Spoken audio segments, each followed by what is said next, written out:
Hello folks, welcome to the channel for the toys. I'm Tony here, and I'm doing finally, I know it's been too long, I was on vacation, went to Japan. If you saw those videos, went to Star Wars Celebration because I'm a big fan, but finally we got part 5 here of the McFarlane 4-inch Pacific Rim Toy Series line.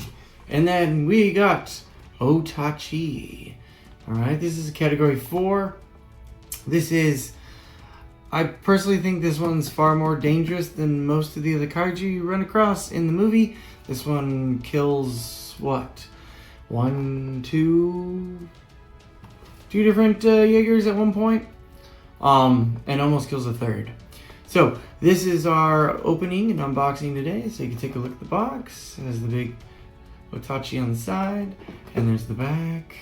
And of course, there's the main guy right in there. I don't know if he can fly, so we'll find that out once we open it. And of course, we got some vehicles and the destroyable building on here on this side. So, looking forward to opening this with you guys and seeing what is in store for this one. And of course, keeping it short. And for those who had a quick eye, I did get it at Ross, and it's stupid cheap. Amazing. Alrighty, so thanks for stopping by on the channel. If you haven't seen any of the parts on this particular series, I'm going to post them up there. There'll be the whole series link. There's parts 1 through 5 and an intro. And yes, finally back at it again. Sorry for the delay, everyone. Thank you for being there. Alright, be right back.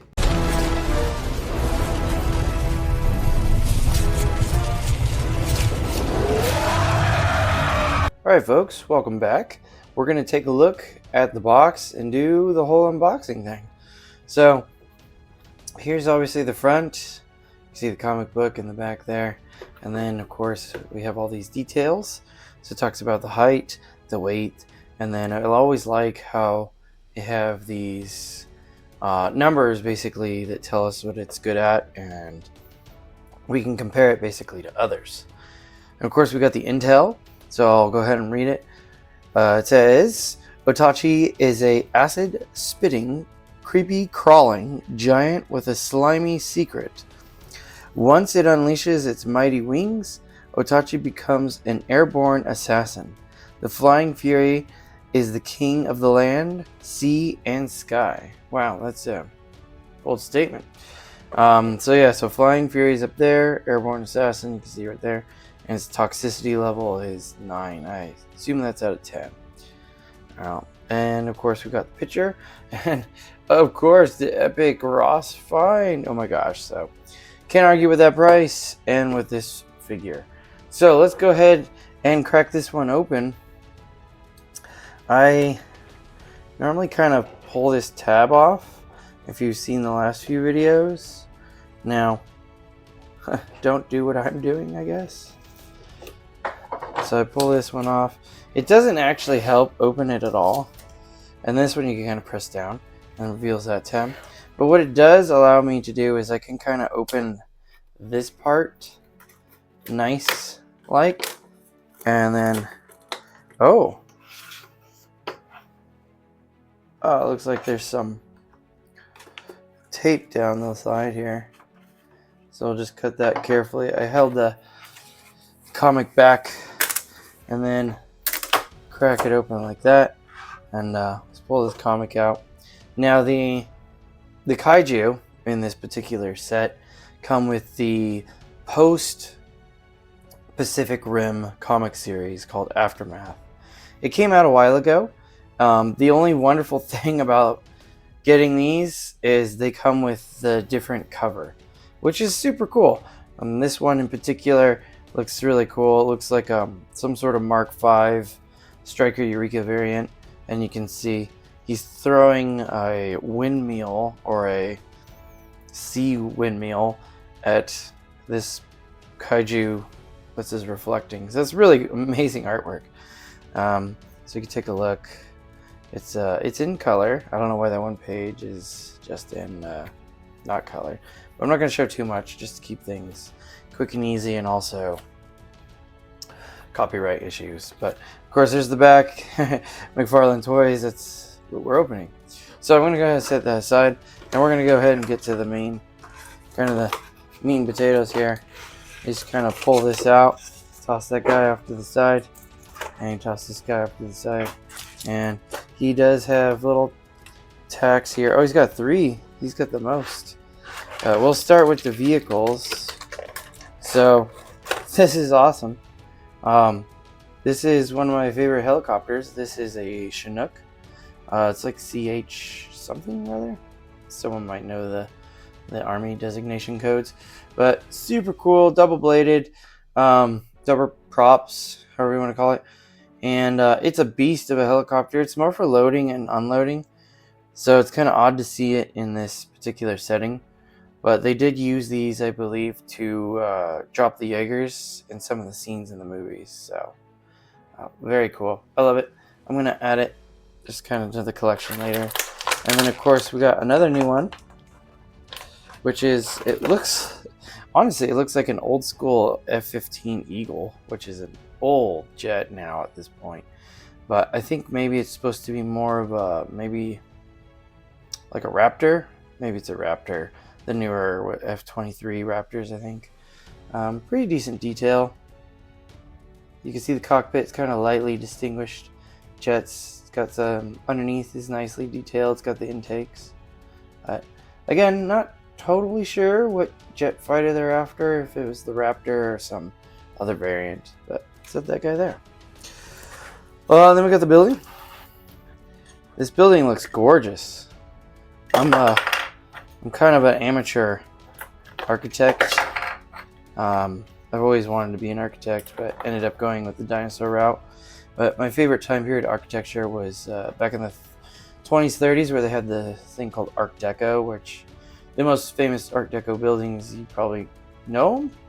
You just didn't realize it, and that is the Empire State Building and my beloved Chrysler Building. So love that building. And this one kind of reminds me of the Chrysler Building, with the different rays as they come up to the peak spire here.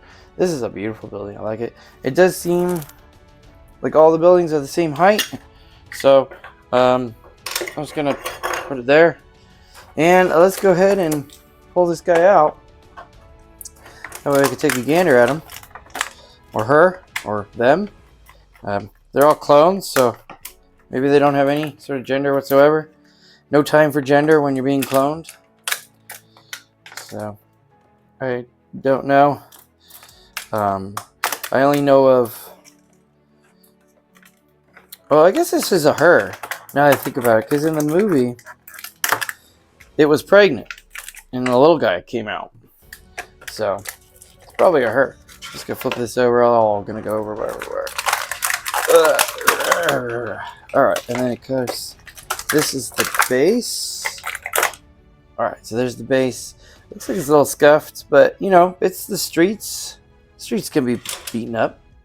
All right, this is pretty dang cool. Well, the details are really nice. I mean, remember, I only got this for $3.99. The tail is rubberized, so it kind of wiggles. It's not going to stay. It does have the pinchy claw. The rear legs only got one articulation. The front legs only have one articulation as well. And the head is rubberized right here, but not anywhere else.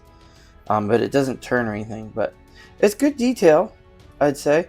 The paint, that high contrast fluorescent that blue, it looks really nice on it. And this texture is really well done. The scales are really cool. For what it is, I think it's an amazing little figure here. You can kind of see this one might be the reachy one, and this is like the standing hand. So there are different hands and legs. They look a little bit different. They're not just duplicated. The ridge down the back is really nicely painted, well done. Underneath is just kind of the bland, but it's okay. Yeah, I like it. I like it a lot. It's fun. The wings are still tucked in, so this is like, I don't know, land mode, if you will, when he was kicking butt in the ocean and making his way onto land. Or her, excuse me, her, because she was pregnant. Oh, that's pretty cool. So there we got all those little guys set up. It doesn't have a lot of like standability and things like that, but we'll check out the different poses we can do in the next section. So I'm gonna leave it at that, and readjust the camera to do more of a side view and compare them to to the other ones that we got in the collection. So let's go ahead and take a moment and come right back.